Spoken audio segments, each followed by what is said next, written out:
ಮನುಷ್ಯನ ಜೀವನ ಚಿಂತೆಗೀಡಾಗಲು ಕಾರಣವೇನು? ಮನುಷ್ಯನ ಜೀವನ ಚಿಂತೆಗಳ ಸಂತೆ. ಇದು ಚಿಂತೆಗಳ ಸಂತೆ. ಈ ಸಂತೆಯ ಬಿಟ್ಟು ಹೊರಗಡೆ ಇಲ್ಲ ನಮ್ಮ ಜೀವನ. ಬೆಟ್ಟದ ಮೇಲೊಂದು ಮನೆಯ ಮಾಡಿ ಮೃಗಗಳಿಗೆ ಅಂಜಿದೊಡೆಯಂತಯ್ಯ. ಸಂತೆಯೊಳಗೊಂದು ಮನೆಯ ಮಾಡಿ ಶಬ್ದಕ್ಕೆ ನಾಚಿದೊಡೆಯಂತಯ್ಯ. ಈ ಜೀವನನೇ ಚಿಂತೆಗಳ ಸಂತೆ.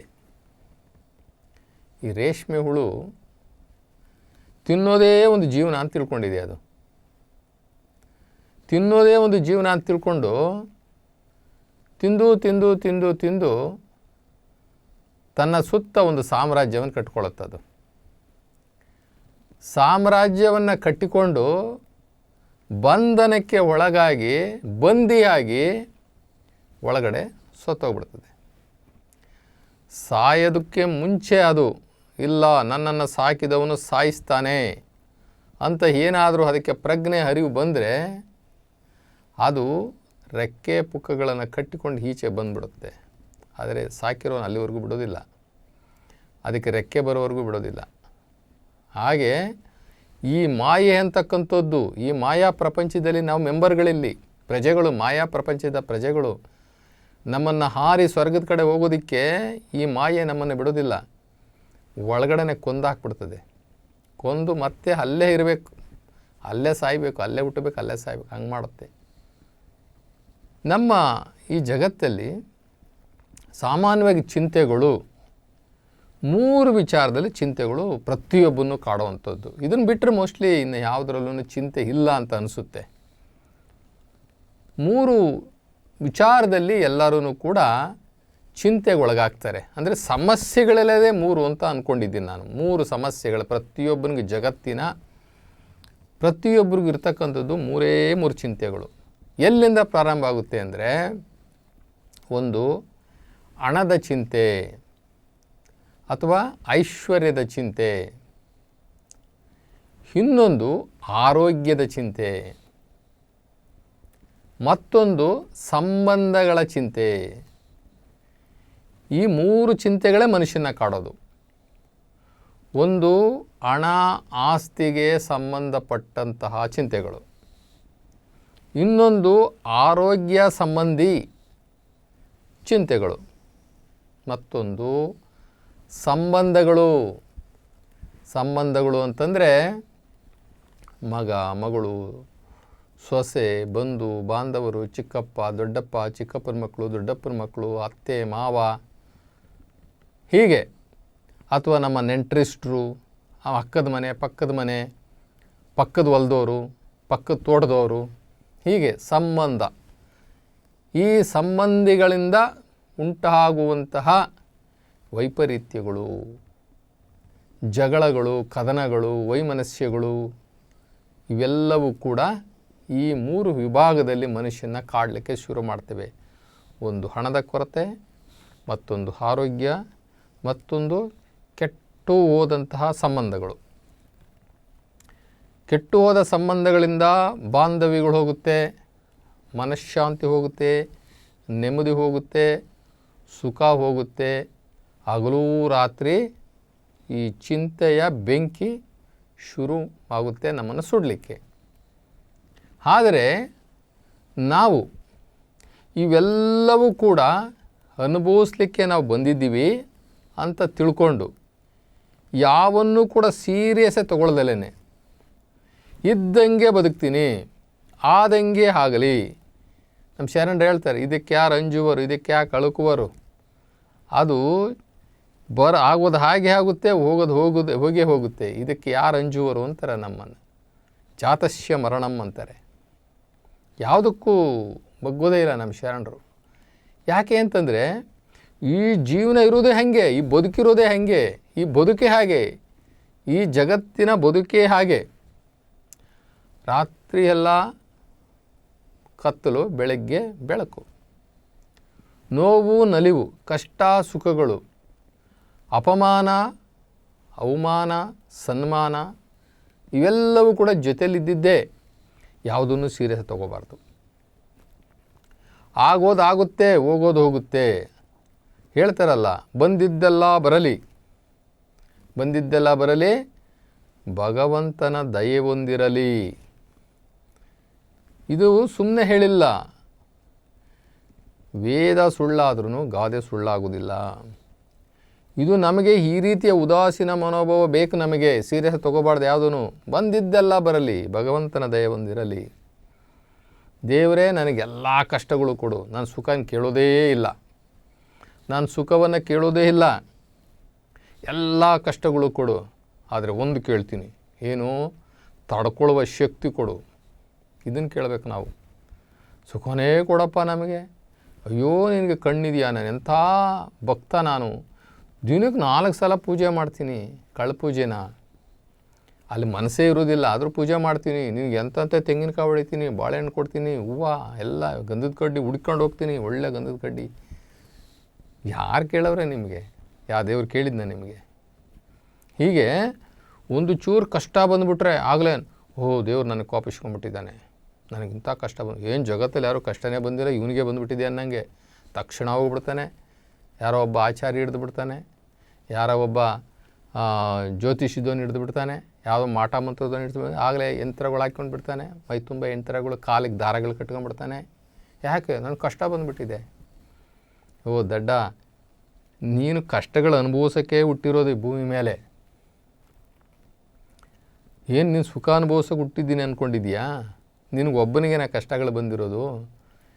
ಇನ್ನು 140 ಕೋಟಿ ಜನಗಳಿಗೂ ಅವ್ರದ್ದೇ ಆದಂಥ ಪ್ರತಿಯೊಬ್ಬರಿಗೂ ಪರೀಕ್ಷೆಗಳು, ಕಷ್ಟಗಳು, ನಷ್ಟಗಳು ಇದ್ದೇ ಇದ್ದಾವೆ.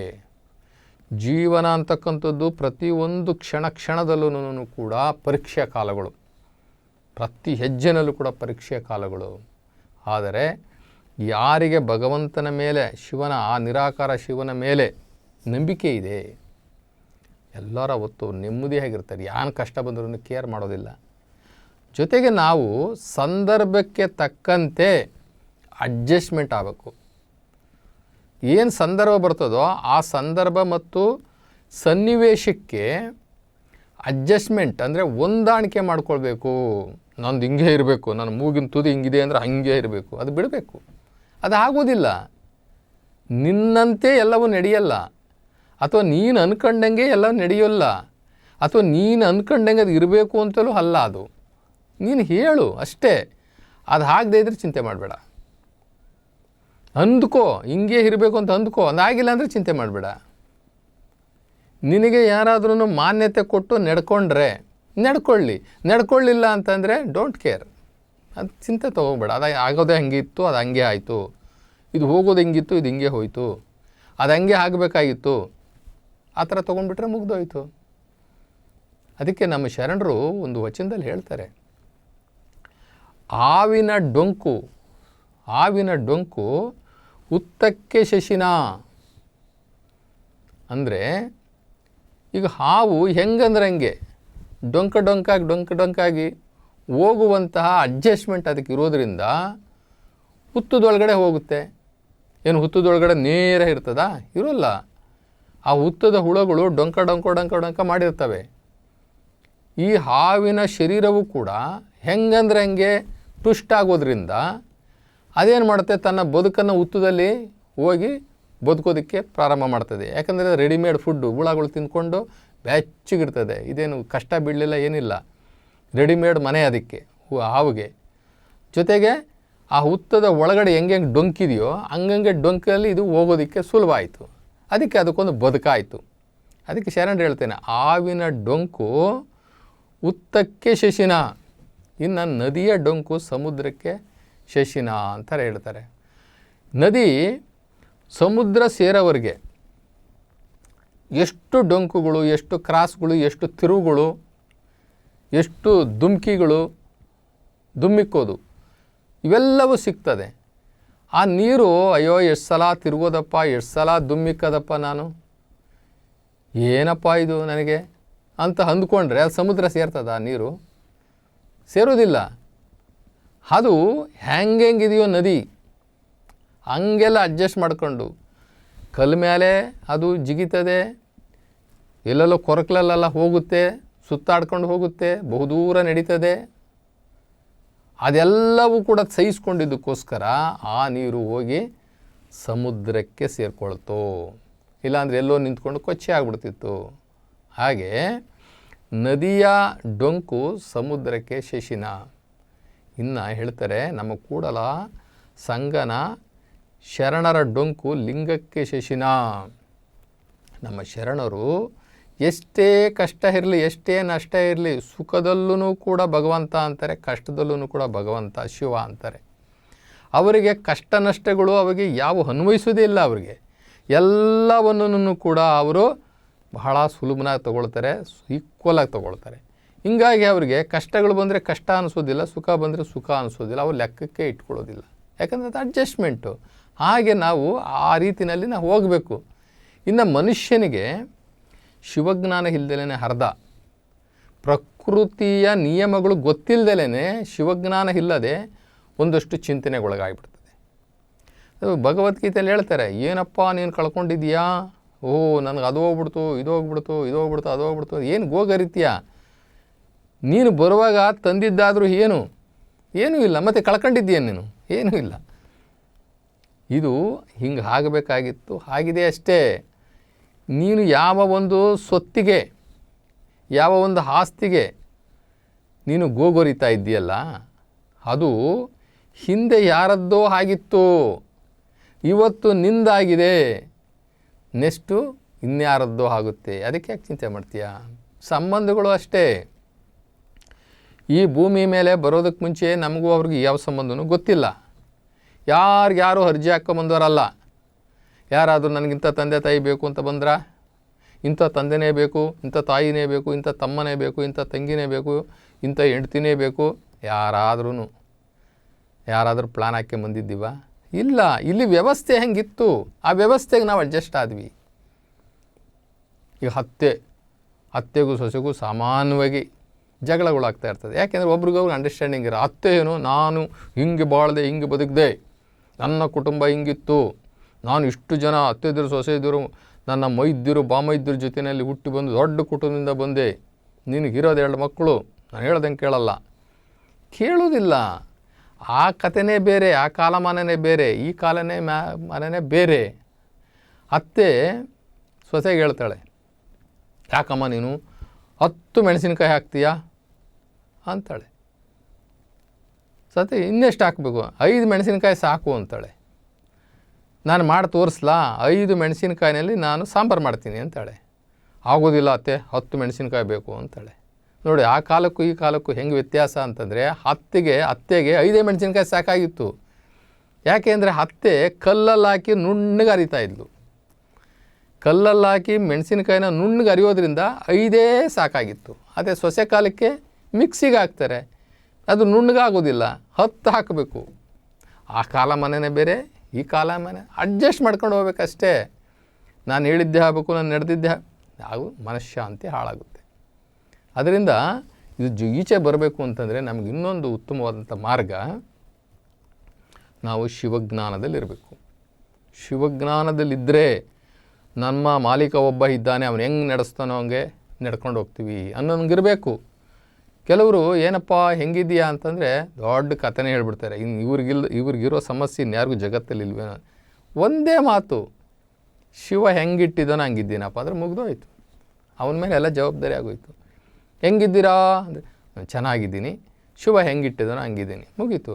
ಆ ಶಿವಜ್ಞಾನ ನಮಗೆ ಬೇಕಲ್ಲ.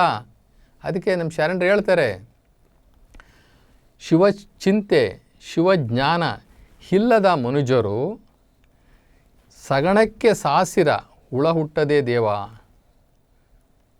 ಕಾಡು ಮೃಗ ಒಂದಾಗಿ ಬಾಳ್ತವೆ, ಆದರೆ ಊರಿನ ಈ ಮೃಗಗಳು ಒಂದಾಗಿ ಬಾಳೋದಕ್ಕೆ ಸಾಧ್ಯವಾಗ್ತಾ ಇಲ್ಲ ಹರನೇ. ಕಾಡು ಮೃಗ ಒಂದಾಗಿ ಬಾಳ್ತಾವಂತೆ, ಆದರೆ ಈ ಊರಿನ ನಾವು ಪ್ರಾಣಿಗಳಿದ್ದೀವಲ್ಲ, ನಾವು ಒಂದಾಗಿ ಬಾಳಲು ಹರಿಯದೇ ಇದ್ದೇವೆ ಹರನೇ. ನಿಮ್ಮ ಕೂಡಲ ಸಂಗನ ಶರಣರಿಲ್ಲದ ಊರು ನರವಿಂದ್ಯ ಕಾಣಿರಣ್ಣ. ಅಂದರೆ ಏನು? ಆ ಊರಿನಲ್ಲಿ ಸತ್ಸಂಗಗಳು ನಡಿಬೇಕು, ಶರಣರಿರಬೇಕು, ಶಿವಯೋಗ ಹಾಕ್ತಾ ಇರಬೇಕು, ಸಾಂಗತ್ಯ ಇರಬೇಕು, ಸ್ವ ಅಧ್ಯಯನ ಇರಬೇಕು. ಇವು ಏನೋ ಒಂದು ಶಿವಚಿಂತೆ ಶಿವಜ್ಞಾನ ನಡೀತಾ ಇರಬೇಕು. ಆವಾಗ ಎಲ್ಲರಿಗೂ ಪರಿಚಯ ಆಗುತ್ತೆ. ಇವಾಗ ನಾನು ಇಷ್ಟು ಹೇಳಿದ್ನಲ್ಲ ಅಷ್ಟೂ ಕೂಡ ಅವ್ರಿಗೆ ಒಂದಲ್ಲ ಒಂದು ರೀತಿಯಲ್ಲಿ ಜೀವನ ಅಂದ್ರೇನು, ಜಗತ್ತು ಅಂದ್ರೇನು, ದೇವರು ಅಂದರೆ ಯಾರು, ಬದುಕು ಅಂದರೆ ಯಾರು, ಮಾಯೆ ಅಂದರೆ ಯಾರು, ನಮ್ಮ ನಿಜವಾದಂತಹ ನಮ್ಮ ಜನ್ಮದ ಗುರಿ ಏನು, ಇವೆಲ್ಲ ಗೊತ್ತಾಗ್ತದೆ. ಯಾವಾಗ ಅಂತಂದರೆ ಶಿವಚಿಂತೆ ಶಿವಜ್ಞಾನದಲ್ಲಿರಬೇಕು.